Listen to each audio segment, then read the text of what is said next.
Shalom, salam jumpa dalam renungan harian kita.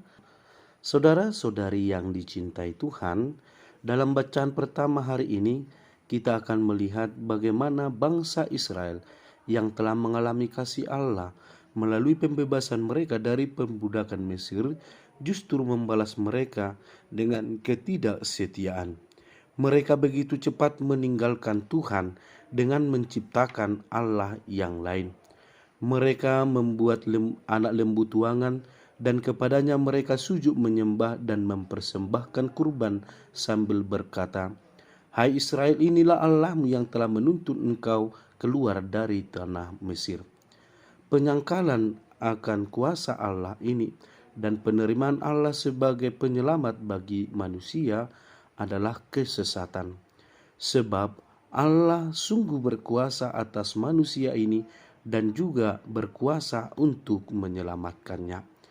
Maka karena ketidaksetiaan dari bangsa Israel, Allah merancang murkanya kepada bangsa Israel, yakni merencanakan malapetaka. Namun Musa datang sebagai perantara bangsa Israel kepada Allah memohon belas kasihan Tuhan. Maka Musa berkata, "Mengapa Tuhan murkamu bangkit terhadap umatmu yang telah kau bawa keluar dari Mesir dengan kekuatan yang besar dan dengan tangan yang kuat?" Ini adalah permohonan yang melunakkan hati Allah. Maka pada akhirnya Allah menyesal telah merancang malapetaka atas umatnya. Nah, kita mengakui bahwa Allah menggunakan utusan-utusannya para nabi untuk menyambungkan rencana Allah dalam perjalanan hidup manusia. Dan setiap permohonan karena dia adalah utusan sungguh berkenan di hadapan Tuhan. Oleh karena itu kita juga harus menerima kenyataan, fakta, bahwa begitu banyak utusan-utusan yang diberikan Tuhan bagi dunia ini. Semoga kita bukan melihat sebagai pribadi, tapi bagaimana dia mengambil peran sebagaimana yang dikehendaki Allah. Sebut saja contohnya para pengurus gereja kita. Secara tidak langsung mereka adalah utusan-utusan Allah untuk menyatakan karya keselamatannya bagi dunia ini. Sekalipun secara pribadi barangkali kita tidak merasa pas, tidak merasa puas, tetapi karena wewenang yang diberikannya, mari lebih terbuka untuk menerima mereka. Sebab dengan demikianlah kita ikut serta di dalam mengambil bagian untuk penyelamatan Allah. Dalam bacaan Injil hari ini, kita akan melihat bagaimana orang-orang Israel ataupun bangsa Yahudi, terlebih orang-orang Farisi dan ahli-ahli Taurat, tidak menerima kesaksian yang diberikan Yesus maupun tidak mengakui kuasa melalui mujizat-mujizat yang dilakukan Yesus. Mereka selalu mengadakan pertentangan.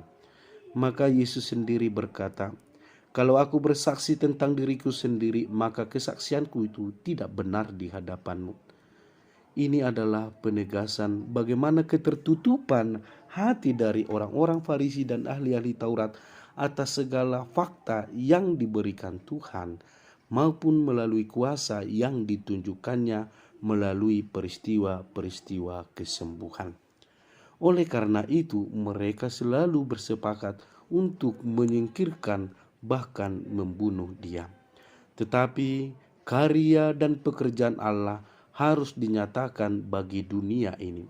Semakin banyak orang yang menolak, maka sebenarnya semakin nyata karya Allah bagi dunia ini.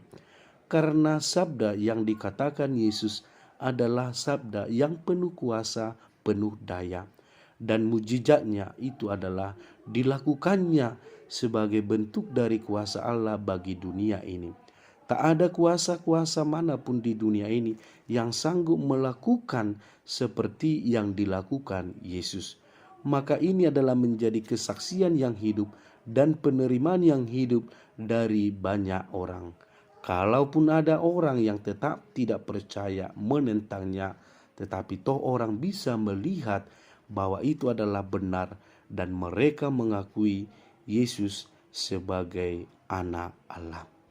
Saudara-saudari yang dicintai Tuhan, oleh karena itu ada beberapa penegasan bagi kita bersama.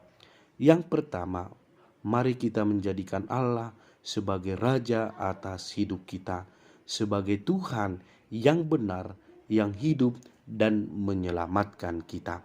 Janganlah kita menciptakan Allah yang lain. Dan kita juga membangun relasi yang baik kepada Tuhan melalui utusan-utusannya. Yang kedua, saudara-saudari, mari kita sungguh mengimani dan percaya Yesus adalah utusan Allah untuk keselamatan dan kebaikan kita. Amin. Shalom. Tuhan memberkati.